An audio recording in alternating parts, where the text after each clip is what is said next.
In the last 18 months, the United States has ramped up military shipments to Taiwan like never before. Precision missiles, advanced drones, and war-tested artillery are flowing into the island, not for a war that's already begun, but one that seems inevitable. So the question is no longer if something is coming. The question is, what exactly is the U.S. preparing Taiwan for, and why now? The strategic flashpoint. August 2022, Nancy Pelosi lands in Taiwan, defying Beijing's warnings. Within hours, China launches massive military drills, firing live missiles over the island and simulating a blockade. For a moment, the world holds its breath. Inside the Pentagon, it was a wake-up call. Quietly, U.S. defense officials began re-evaluating Taiwan's ability to hold its ground against a Chinese invasion. The internal consensus? Taiwan wouldn't survive more than a week without rapid, large-scale reinforcement. And that's when the gears of the U.S. war machine shifted, from cautious support to full-scale preparation. What exactly is the U.S. sending? Since that moment, over $19 billion in military aid has been greenlit, with unprecedented urgency. These aren't just symbolic gestures. These are weapons designed for asymmetric resistance. Javelin and Stinger missiles, proven effective in Ukraine, now positioned to destroy armored vehicles and aircraft in Taiwan's rugged terrain.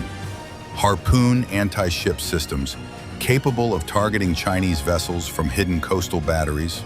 HIMARS rocket systems, which Russia learned to fear in Ukraine.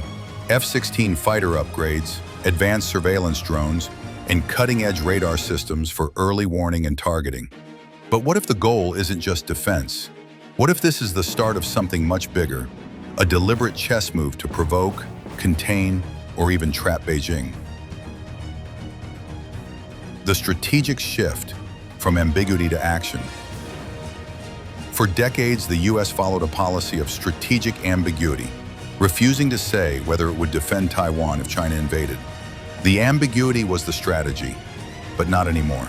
President Biden has now publicly stated multiple times that the U.S. would defend Taiwan militarily. Each time, the White House walks it back, but the message is unmistakable. The new strategy? Something called the porcupine doctrine.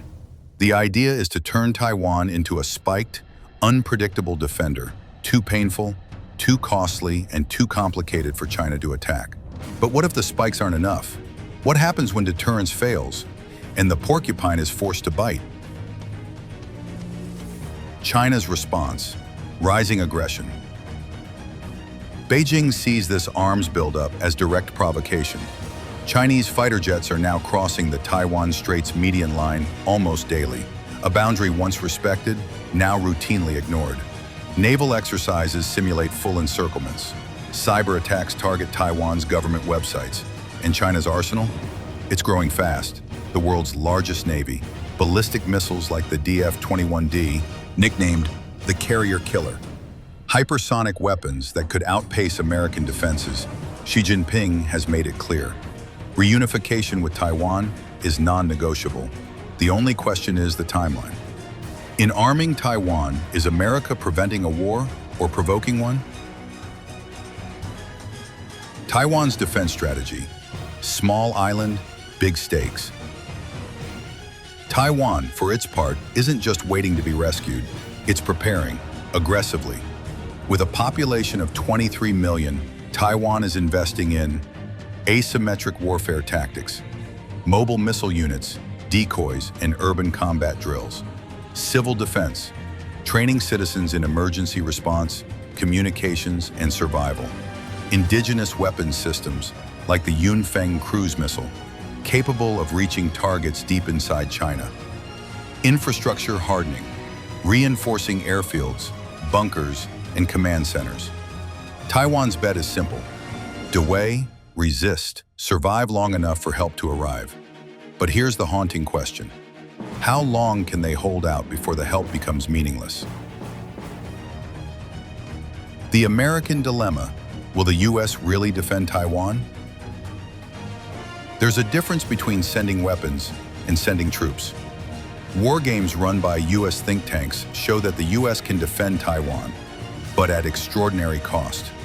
Potential loss of multiple aircraft carriers, thousands of American lives, crippling economic impact from disrupted supply chains, especially semiconductors, of which Taiwan produces over 60% of the world's advanced chips. Public support for defending Taiwan is high, for now. But would Americans support a prolonged war with a nuclear superpower over an island 7,000 miles away?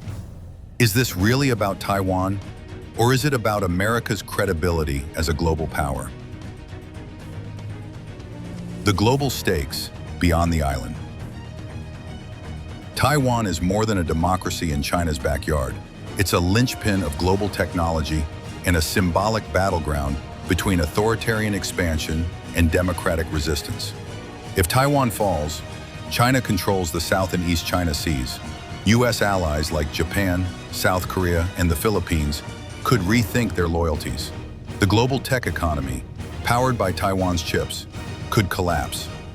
If Taiwan survives, it validates U.S. deterrence, it slows or halts Chinese expansion. It sends a message to other flashpoints: the West will stand its ground. Taiwan isn't just defending itself, it's defending the balance of global power. Conclusion: the unanswered question. The U.S. is arming Taiwan like never before, not because war has started, but because the silence before the storm is fading.